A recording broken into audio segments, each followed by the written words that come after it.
देख रहे हैं डार्क राजकुमार के साथ।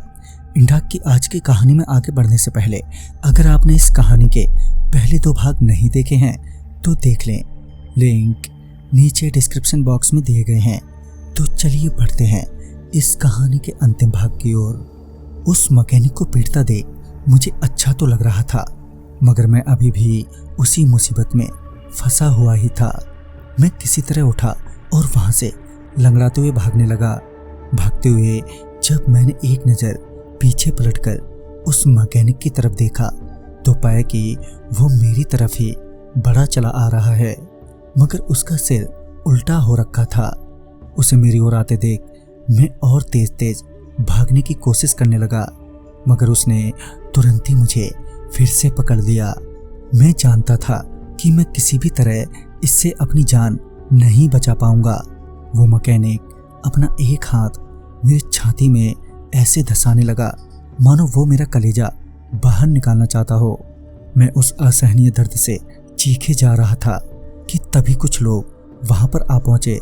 उनके आते ही वो मैकेनिक एकदम से हवा में धुआं बनकर उड़ गया। फिर जब मेरी नज़र उन लोगों पर पड़ी तो मैंने देखा कि उनमें से एक आदमी जाना पहचाना सा है। फिर जब उस आदमी ने कहा कि मैंने मना किया था ना, इस रास्ते से मत जाना, अब तो मालूम चल गया ना। फिर जाकर मुझे याद आया कि ये तो वही आदमी है जिसे मैंने रास्ते में लिफ्ट दी थी।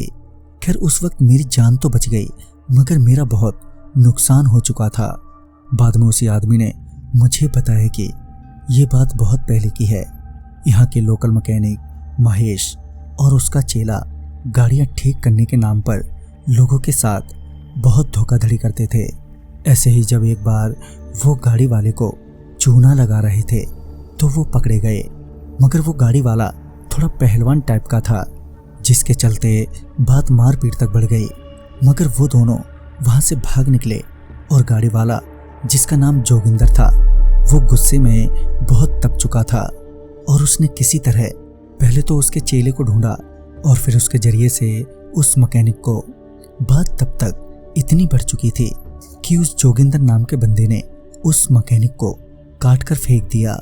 मैकेनिक तो मारा गया, मगर उसका चेला अभी भी जिंदा था। फिर कुछ ही दिनों बाद उसका चेला पागल हो गया, क्योंकि उसे उसका वही उस्ताद नजर आने लगा और उसके बाद से ही वो टूल बॉक्स लिए उस जगह पर नजर आने लगा।